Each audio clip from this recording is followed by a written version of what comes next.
Hey guys, welcome back to my channel. American Express is one of the leading credit card programs in the US. They have some great credit cards with benefits that can help improve your lifestyle.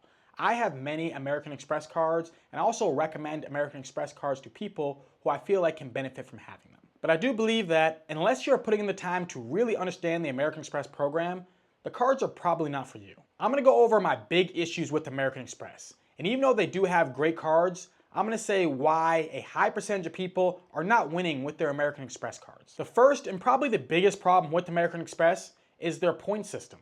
Now, I'm someone who loves membership reward points, and I've racked up and redeemed many of them. But the vast majority of people who have American Express cards that earn membership reward points don't even understand the basics of the rewards program. Now, I'm not saying that this is you. There are many people who watch my channel who are more advanced in the points and miles game and know how to redeem their membership reward points for good value. But what I ask you to do is ask someone in your real life off of the internet who has an American Express membership rewards points earning card how they redeem their points for their last redemption. What will happen is that the majority of people will tell you that they redeem them in one of two ways.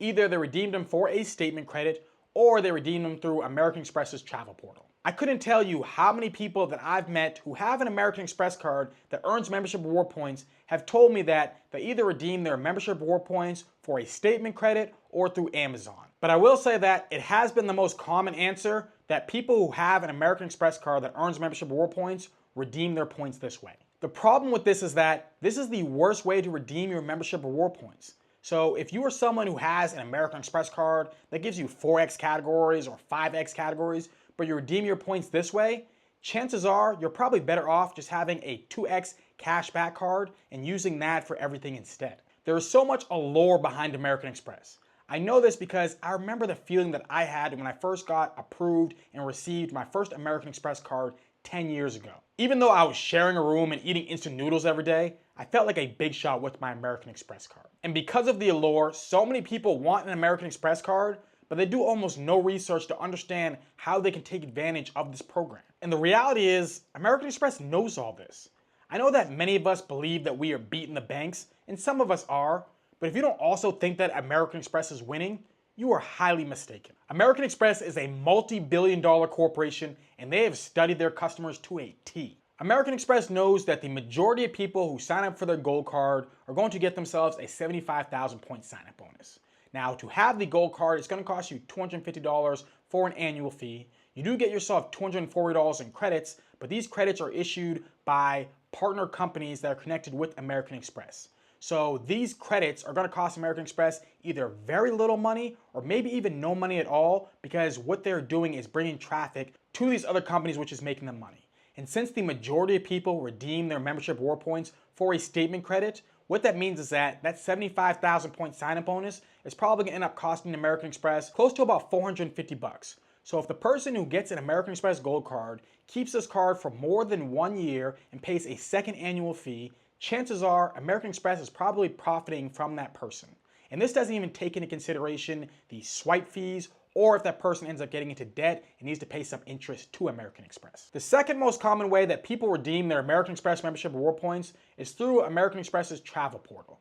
Now, American Express gives you a value of 1 cent per point when you are redeeming your membership reward points through their travel portal. Now, there are exceptions to this rule, but for the majority of the membership rewards points earning cards, if you do redeem them through the travel portal, you're going to be getting yourself 1 cent per point. Have you ever played around with the travel portal for not a booking that you need to take at this moment? Have you ever just played around and seen how much flights would cost as compared to Google Flights, or hotels would cost as compared to either booking directly with the hotel or with Expedia? I've noticed that flights don't tend to be terrible with American Express, and in many cases they do end up matching what it would be with Google Flights. But always compare, because there are going to be a number of instances where you will be overpaying with American Express as compared to booking directly with the airline. And with my experience, when I check on hotels, unless you're booking through the fine hotels and resorts, chances are if you're redeeming your membership reward points through the travel portal for a hotel room, you're not going to be getting a good deal. And in most instances, you won't even be earning points with that hotel program, which is another loss from doing it this way. And since this is American Express's travel portal, American Express gets a kickback every time you use it. So you may feel that you're winning, but American Express knows that they are. And most likely the least way that people redeem their membership reward points is going to be with American Express's transfer partners. Now this is actually the way that you do want to redeem your membership reward points, because this is going to be the way that you're going to get yourself the most value for your points. And what I've noticed from the few people that I've met in my real life who even know that American Express have transfer partners as an option is that pretty much all of them transfer to US-based programs, meaning that they transfer their points to JetBlue, Delta, Hilton, and Marriott. This again, in most cases, isn't going to be the best choice, but it is the easiest to understand, which is why the majority of people who do it this way. If you transfer your membership reward points to a US-based airline, they charge you an additional fee, which ends up being super annoying. Plus also, if you transfer your points over to JetBlue, JetBlue does not have a one-to-one transfer ratio with American Express. So after the fee and the exchange rate and the fact that you do not earn points when you are redeeming them, it pretty much ends up being a wash with JetBlue if you decide to transfer over your points with them as compared to using American Express's travel portal to book a flight with them. Now there is no fee to transfer over your points to one of these hotel programs, but the hotel points are worth less than 1 cent per point. Marriott has an amazing deal where they're going to be offering you 3/4 for your dollar. Now I know that for the people who are more advanced in this game who are watching this video are thinking to themselves, well, I would never transfer over to Marriott. And I understand that you wouldn't, but the reality is that a lot of people do. And my guess is that American Express is probably buying Marriott points for under 1 cent per point. So every single time that someone ends up transferring over their points for a Marriott point, American Express is probably winning from it. All this information is for people who don't do their research and may never know this. And let's be real, most people who apply and get approved for an American Express card don't even do the bare minimum to understand the card before it arrives to their apartment. Many people who have American Express cards and have racked up points with them think that they're winning, but the only one who's for certain winning is American Express. They have it set up in their favor heavily like a casino, and they should because they are a business and they're not in the game for playing to lose money. The second issue that I have with American Express is going to be these darn credits. Now I briefly talked about this earlier in the video, but I do think that these credits help American Express save a lot of money, but also it stops people from sock drawing the card, meaning that they use the card one time for a big purchase, using up the entire credit, and then they just end up leaving the card in their sock drawer until a year later when they get this credit again. American Express makes a lot of money off of interchange fees, so they want people consistently using their cards. They do not want people to have these cards and put it in their sock drawer, so what they're going to do is incentivize people to use their cards by either giving them quarterly credits, bi-yearly credits, or even monthly credits. A big problem with these credits is that they can make you overspend. American Express Gold Card has a dining credit that's connected with Grubhub. Now Grubhub is not a service that I would be using if I didn't have the American Express Gold Card, but because I have this card, I use this credit so that I can end up taking full advantage of the card. And chances are, although that I'm given a $10 credit monthly with Grubhub, I'm going to be spending more than $10 with this service. What American Express is attempting to do is have us create a habit with using these services, so then we end up spending way too much to have tacos delivered right to our doorstep. Items on Grubhub cost more than they would if you just went and purchased it at the store. And if you end up getting it delivered to yourself, chances are you probably could have bought 2 of the exact same item because of the delivery fees and also the tip on top that you're going to have to be paying. Every time you don't use one of these credits, you're essentially losing money because you pretty much already prepaid for this credit.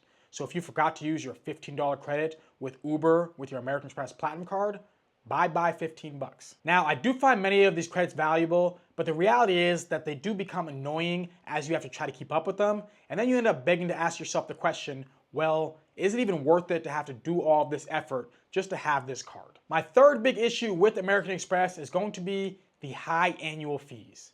Now, most issuers out there are going to have a high annual fee card, but American Express has the most of them. You want the American Express Platinum card? That's going to cost $695. You want the American Express Delta Reserve card? That's going to be $650. You want to get yourself the high-end Marriott card? Another $650. Hilton Aspire card, $550. If you want many of the good American Express cards, it is going to cost you. I currently am paying American Express over $1,000 in annual fees, and every time those annual fees hit my account, it really does sting to have to pay them. Now, there are a few American Express cards that I will be getting rid of this year that have annual fees. But unlike either Chase that has an easy downgrade path, or something like Citi that has a downgrade path where you can pretty much change it to any card within their program. If you have the American Express Platinum card, well, your only options to downgrade this card is either going to be to the Gold card or to the Green card, and the Green card has a $150 annual fee. Amex really wants you to pay them, so if you want any of American Express's good cards, be prepared to shell out that dough. And the fourth issue that I have with American Express, and I wouldn't say this is as big of a one, but it is annoying, is going to be the fact that they are not accepted everywhere, especially when you end up going overseas. When I went over to Spain last year, I couldn't find a single place that would accept my American Express Gold card. And since I don't carry 20 cards in my small wallet, the backup card that I had that they did accept gave me half the amount of points that I would as compared to my American Express Gold card. Now, while it's definitely more of a problem overseas in places like Spain or Japan, it also can end up being a problem here in America. You want to buy yourself 75 pounds of steak at Costco for $15? Well, you're not going to be able to do that with any of your American Express cards. It is always going to be wise to have a backup card in your wallet so you can end up making that purchase, but the odds of you having an optimal card as a backup card in your wallet for these purchases is probably unlikely because you need to have a really large wallet to be able to have all the best backup cards for different situations. Now, I'm someone who understands American Express's program very well. I do as best of a job as I can to redeem my points for good value, take advantage of the credits to the fullest, and then cancel cards that are not making me money. But I don't think that this is most people.